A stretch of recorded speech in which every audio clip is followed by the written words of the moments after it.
Lost Spring Stories of Stolen Childhood. About the author, Anis Jung was born in Raurkela and spent her childhood and adolescence in Hyderabad. Anees जंग का जन्म राउरकेला में 1964 में हुआ और उन्होंने अपना बचपन और किशोरावस्था हैदराबाद में बिताई. She received her education in Hyderabad and in the United States of America. उनकी एजुकेशन हैदराबाद और यूएसए में हुई. Her parents were both writers. उनके दोनों पेरेंट्स राइटर्स थे. अनीस जंग began her career as a writer in India. Anees जंग ने अपना करियर भारत में एक लेखक के रूप में शुरू किया. She has been an editor and columnist for major newspapers in India and abroad. वो संपादक रही और कॉलमिस्ट, जो पर्टिकुलर किसी मैगजीन या न्यूज़पेपर के लिए कॉलम्स के लिए लिखती हैं, ऐसे कार्य पर रही. And has authored several books, और उन्होंने बहुत सारी बुक्स भी लिखी हैं. The following is an excerpt from her book titled lost spring stolen stories of stolen childhood. और ये हमारी लेसन का भी टाइटल है, same title which is taken from the book. Here she analyzes the grinding poverty and traditions which condemn these children to a life of exploitation. यहां पर उन्होंने poverty और ट्रेडिशंस जिसकी वजह से बच्चों का बचपन एक्सप्लॉइट होता है उसके बारे में बताया है. Sometimes I find a rupee in the garbage. Why do you do this? I ask Sahib, whom I encounter every morning scrounging for gold in the garbage dumps of my neighborhood. Author एक लड़का है जिसका नाम है साहिब. उससे रोजाना morning में मिलती हैं, जो कि गोल्ड की खोज करता रहता है, टटोलता रहता है कूड़े में. अब गोल्ड उसके लिए कोई भी चीज जो उसको कूड़े में मिल जाती है उसके लिए कहा है. कभी कभी कोई वैल्यूएबल चीज भी मिल जाती है. तो ऑथर पूछती है कि why do you do this, तुम ये सब करते क्यों हो. तो अब वो उसके बारे में बैकग्राउंड भी बता रही हैं कि Sahib left his home long ago. Sahib ने अपना घर बहुत पहले छोड़ दिया था. Set amidst the green fields of Dhaka, जो कि ढाका में हरे खेतों के बीच में था. His home is not yet even a distant memory. अब उसके यादों में उसका घर बिल्कुल भी दूर दूर तक कहीं नहीं है. There were many storms that swept away their fields and homes, his mother tells him. अब उसकी माँ बताती है कि भाई उसके खेत और उसके घर जो है वो तूफानों में बह गए. तो that is why they left, और इस वजह से वो सब कुछ छोड़ छाड़ के आ गए. Looking for gold in the big city where he now lives, और बड़े शहर में अब वो रह रहे हैं. और क्या करते हैं वो, गोल्ड की खोज करते हैं. गोल्ड मतलब सोना. सोना उनके लिए जो भी कुछ वैल्यूएबल उनको मिल जाए उसके लिए कहा है. I have nothing else to do, मेरे पास और कुछ है ही नहीं करने को. ही मटर्स, वो बड़बड़ाता है. लुकिंग अवे, वो आंखों में आंखें नहीं डाल के बोल रहा, वो इधर उधर देख करके बोल रहा है. गो to school, I say glibly, realising immediately how hollow the advice must sound.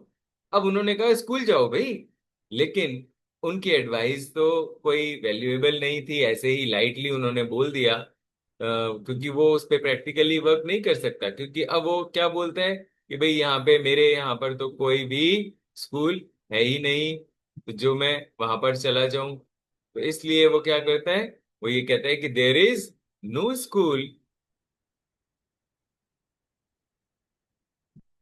In my neighbourhood, तो व्हेन दे बिल्ड वन, जब वो एक बनाएंगे आई विल गो.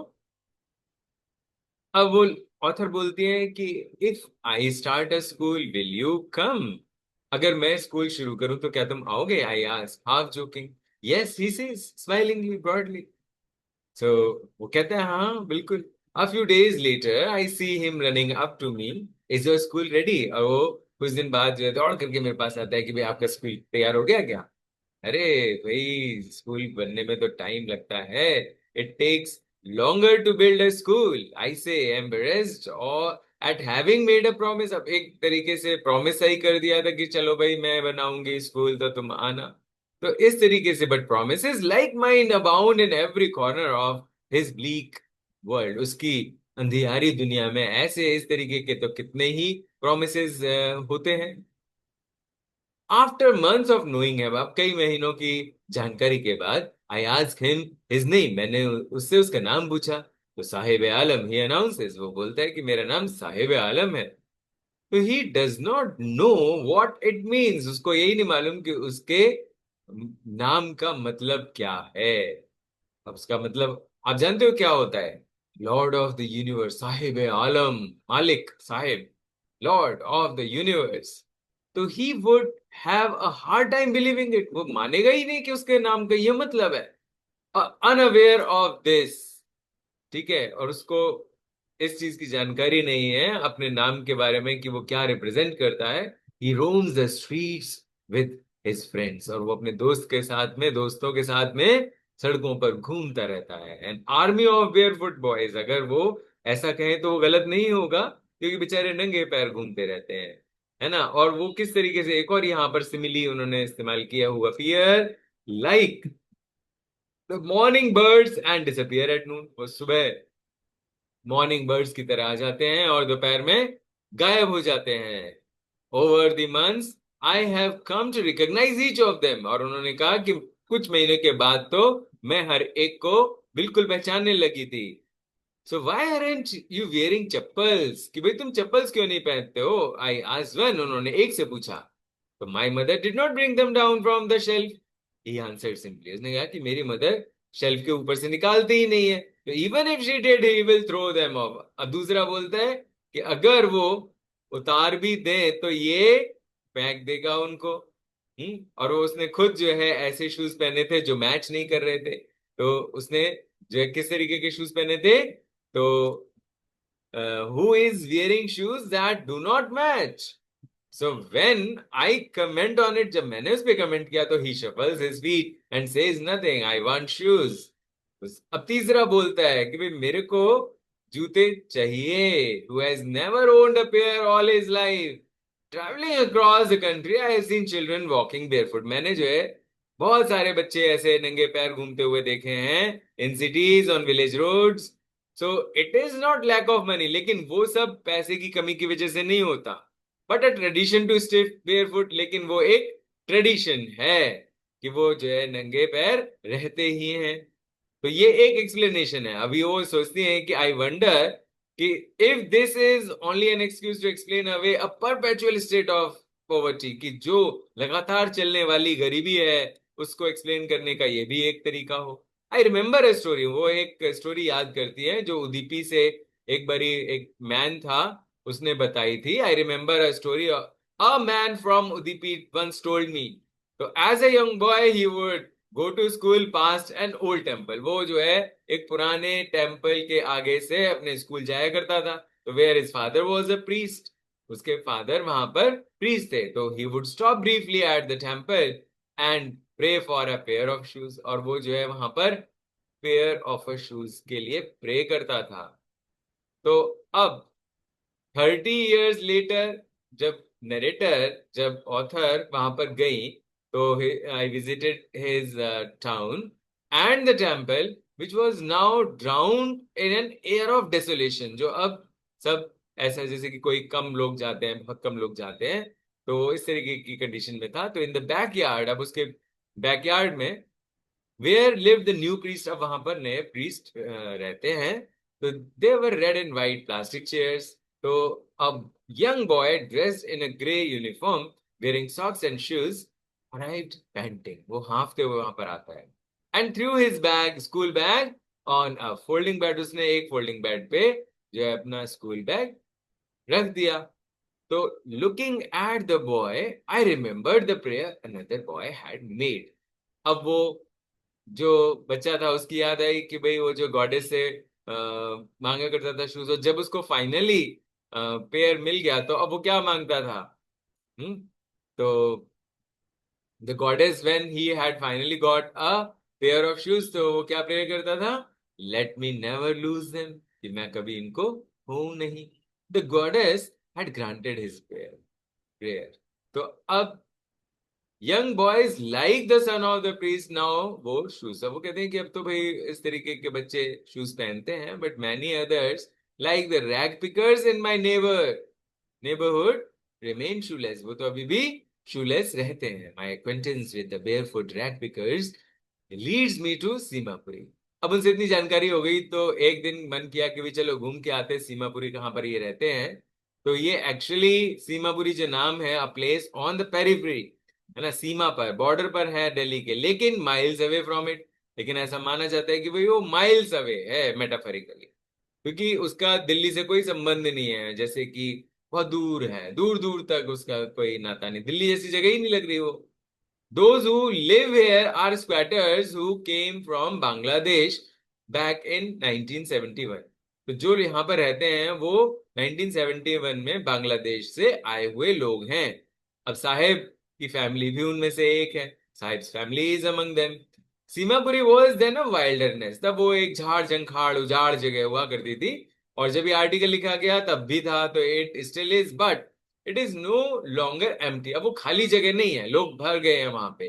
पहले वो वाइल्डरनेस था, लेकिन अब बहुत भीड़ हो गई है। In the structures of mud, वहां पर जो है मिट्टी के स्ट्रक्चर्स बने हुए हैं, with roofs of tin and टार्पोलिन। अब कुछ लोगों ने टिन के लगाए, कुछ लोगों ने प्लास्टिक के लगाए, लेकिन वहां पर सीवेज सिस्टम नहीं है, ड्रेनेज सिस्टम नहीं है, ठीक है, और रनिंग वाटर भी नहीं है। तो वहां पर कितने लोग रहते हैं? लगभग 10,000 रैग पिकर्स रहते हैं। They have lived here for more than 30 years without an identity. लेकिन उनकी कोई पहचान नहीं है, विदाउट परमिट्स, उनको कोई परमिशन भी नहीं है यहाँ पे रहने की, ठीक है। But with ration cards that get their names on voters list, लेकिन राशन कार्ड तो उनको मिल गया है जिससे कि उनको वोटर्स लिस्ट में उनका नाम आ गया है। Enable them to buy grain, और वो उससे राशन खरीद सकते हैं। राशन में क्या क्या मिलता है? ग्रेन मिलता है उनको, क्योंकि उनके लिए food is more important for survival than an identity. So if at the end of the day we can feed our families and go to bed without an aching stomach, so we would rather live here than in the fields that gave us no grains। अब बजाय उन खेतों के जहां पे हमें कुछ अन्न नहीं मिलता, भाई हम तो यहाँ पे रहना प्रेफर करेंगे। तो ये एक ग्रुप ऑफ विमेन ने बोला, जो कि टैटर्ड साड़ीज में थी, जब नरेटर ने उनसे पूछा। Says a group of women in tattered saris, when I asked them why they left their beautiful land of green fields and rivers, क्यों उन्होंने छोड़ा ये?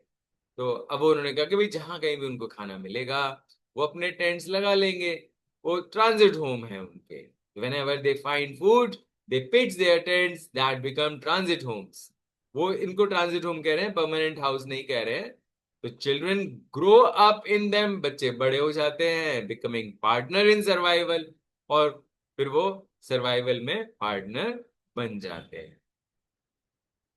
Through the years, it has acquired the proportions of a fine art। अब कूड़ा उठाना ही एक fine art की तरह बन चुका है, क्योंकि बहुत सारे साल बीत चुके हैं। Garbage to them is gold, उनके लिए तो गार्बेज गोल्ड है। It is their daily bread, उसी से उनका खाना आता है और उसी से उनकी छत बनती है, a roof over their head. Even if it is a leaking roof, मान लो कि बरसातों में वो थोड़ा बहुत लीक भी करती है, तब भी वो उनके लिए एक छत तो है। But for a child it is even more, और एक बच्चे के लिए तो वो उससे भी ज्यादा। अब बच्चा क्या सोचता है? आई समटाइम्स फाइंड अ रूपी, इवन अ 10 rupee नोट। अब वो तो बहुत खुश होगा कि भाई मेरे को पैसा मिल गया, कैश मिल गया। कभी कभी उसको 10 का नोट भी मिल जाता है। तो साहिब से his eyes lighting up when you can find a silver coin in a heap of garbage। Suppose आपको एक सिल्वर का कॉइन मिल गया, तो फिर तो आप और ढूंढोगे ना। तो यू डोंट स्टॉप स्क्राउंजिंग, टटोलना छोड़ते नहीं है आप, और क्या करते हैं? और ढूंढते जाते हैं। It seems that for children, है ना, in the hope of, so you don't stop scrounging, for there is a hope of finding more। So it seems that for children garbage has a meaning different from what it means to their parents। अब जैसा parents के लिए garbage का meaning है, उससे different है बच्चों के लिए, क्योंकि बच्चों के लिए तो पता नहीं क्या मिले, क्या चीज मिल जाए। लेकिन जो बड़े हैं वो तो वहां से कुछ खाने पीने की चीज के बेचने जितना, कि भाई उसको बेचने से कम खाने पीने की चीज मिल जाएगी, वो उतना सोचते हैं। तो इसलिए ये दोनों चीजें डिफरेंट हो गई। तो for the children it is wrapped in wonder, for the elders it is a means of survival. ठीक है, अब ये आपको याद रखना है, एग्जाम में आपको ऐसे लिख के आना है, क्योंकि ये आपके उस क्वेश्चन का आंसर है जो पूछा जाता है। वन विंटर मॉर्निंग, अब वो बताती हैं कि एक बारी सर्दियों की सुबह, I see Saheb standing by the fence gate of the neighbourhood club watching two young man dressed in white. पहले जमाने में गेम्स के लिए व्हाइट क्लोथ्स ज्यादा प्रेफर करते थे, आजकल तो डिफरेंट कलर की टी शर्ट्स और ट्राउजर्स चलते हैं, लेकिन तब व्हाइट प्रेफर किया जाता था। तो टेनिस खेल रहे थे वो जो है यंग मैन। तो I like the game, he hums, वो थोड़ा धीमी आवाज में बोलता है, content to watch it standing behind the fence, वो फेंस के पीछे से ही उनको खेलते हुए देखता है। I go inside when no one is around, बोलते कि जब कोई नहीं होता तो मैं जाता हूँ, ही एडमिट्स। जो गेट कीपर है वो मुझे झूलों पर झूलने भी देता है। तो Sahib two is wearing tennis shoes that look strange over his discoloured shirts. अब जूते तो डिफरेंट तरीके के हैं, वो मैच नहीं कर रहे हो उसकी डिस्कलर्ड शर्ट और शॉर्ट्स के साथ में। Someone gave them to me, he says in a manner of an explanation, जैसे कि वो बता रहा हो कि अरे भाई ये जो शूज है ना ये मेरे को किसी ने दे दिए, देख रही थी ना ऑथर। तो the fact that they are discarded shoes of some rich boy who perhaps refused to wear them because of a hole in one of them, उनमें से एक में होल हो गया था, तो कोई एक रिच बॉय जो है वो उनको पहनना नहीं चाहता था, है ना। लेकिन इसके लिए क्या बुराई है भाई, क्योंकि जिसने कभी जिंदगी में जूते पहने ही ना हो तो उसके लिए तो अच्छा है ना कि कुछ मिल गया। Because of a hole in one of them does not bother him, for one who has walked barefoot, even shoes with a hole is a dream come true, उसके लिए तो एक सपने जैसा है, जो सच हो गया। But the game he is watching so intently is out of his reach, लेकिन गेम तो उसकी रीच से बाहर है, खेल तो नहीं पाएगा। दिस मॉर्निंग, अब अनदर मॉर्निंग, वो जो है साहेब अपने मिल्क बूथ के रास्ते पर है। तो this morning Saheb is on his way to the milk booth, in his hand is a steel canister. So आओ, I now work in a tea stall. अब वो बोलता है कि भाई मैं जो है अब टी स्टॉल पे काम करता हूँ, down the road, he says pointing in the distance, दूर की तरफ इशारा करते हुए उसने कहा, I am paid 800 rupees and all my meals, और मुझे 800 रुपीज मिलते हैं और मेरे को हर वक्त का खाना मिलता है। तो does he like the job, I answer, पूछा कि भाई अच्छा लगता है तुम्हें ये काम। His face, as I see, has lost the carefree look. अब वो पहले मस्त घुमा करता था, carefree look उसका जा चुका था। The steel canister seems heavier than the plastic bag he would carry so lightly. अब पहले जो है वो बैग जो है बड़े मस्ती से अपने कंधे पर जो लाद के चलता था, वो बड़ा हल्का लगता था ओवर हिज शोल्डर। तो the bag was his, bag तो उसका था। The canister belongs to the man who owns the tea shop, है ना। और जो कैनिस्टर है, कैन है, वो तो उस टी शॉप ओनर की है। Saheb is no longer his own master, वो अपना खुद का मास्टर नहीं।